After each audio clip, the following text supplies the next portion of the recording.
Bonjour à chacun, 10e portion dite Miketz, Miketz qui signifie au bout de 2 ans, enfin c'est la traduction, mais vraiment littéralement à l'extrémité d'une période. Donc le terme Ketz est aussi utilisé pour la fin des temps. Donc au bout de 2 ans, ces 2 années où Joseph est en prison. Et puis c'est au bout de ces 2 ans que Pharaon a ce songe et demande à être interprété, et puis qu'on a finalement Pharaon qui va indirectement aller venir rechercher Joseph du fond de sa prison et l'établir comme étant en très peu de temps le vice-roi avec sa bague, etc. et toute l'autorité du numéro 2 de l'Égypte. Donc on a vraiment une rupture qui a lieu à ce moment-là, et cette rupture, c'est très intéressant de la lire et de la regarder aussi en comparaison avec ce que Jésus va vivre, mais également ce que le peuple juif va vivre, respectivement sur ce qui arrivera dans les derniers temps, les temps de la fin. Donc intéressant de regarder ça. Donc on l'a vu déjà la dernière fois, les parallèles entre Joseph et Jésus sont nombreux.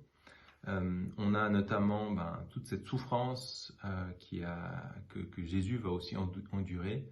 On l'a vu rejeté par ses frères, repoussé, humilié, vraiment littéralement ses vêtements vont être complètement exposés, et puis mis à nu, donc vraiment l'humiliation complète.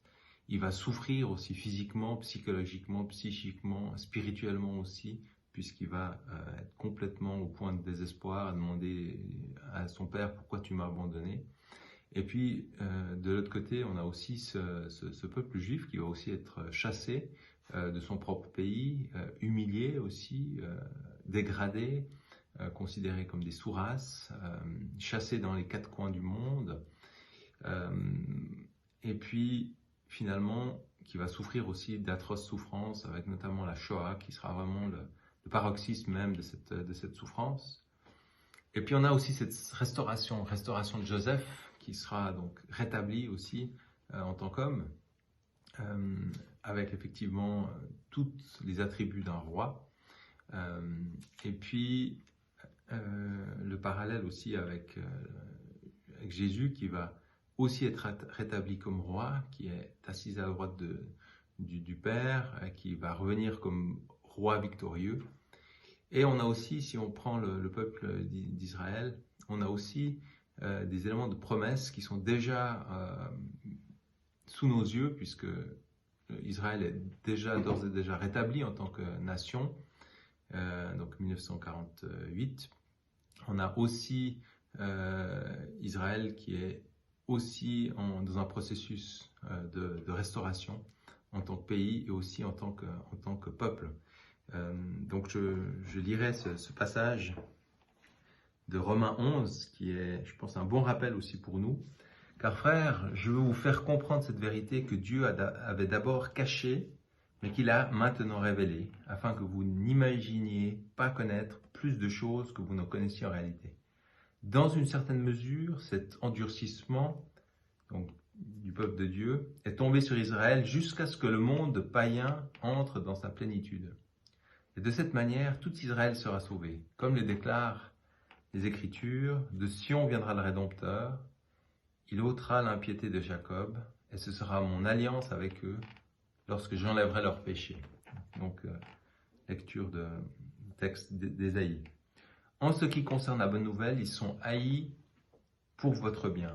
Mais en ce qui concerne leur élection, ils sont aimés à cause des patriarches, car les dons gratuits de Dieu et son appel sont irrévocables. De même que vous avez autrefois désobéi à Dieu, et que par la désobéissance d'Israël vous avez maintenant obtenu miséricorde, de même Israël a maintenant désobéi, afin qu'en leur montrant la même miséricorde que Dieu vous a accordée, ils puissent obtenir de Dieu, eux aussi, la miséricorde. Voilà donc cette portion de lecture de Miketz se lit aussi chaque fois dans la semaine de la fête de Hanouka, qui est cette fête de la lumière, petite, fragile et faible lanterne qui annonce le retour d'un roi glorieux, lumineux, Jésus, la lumière du monde, qui sera de retour comme roi victorieux. Donc c'est avec cette espérance du retour victorieux du Seigneur des Seigneurs que je vous souhaite de passer cette nouvelle année. Donc mes meilleurs vœux et puis à tout bientôt.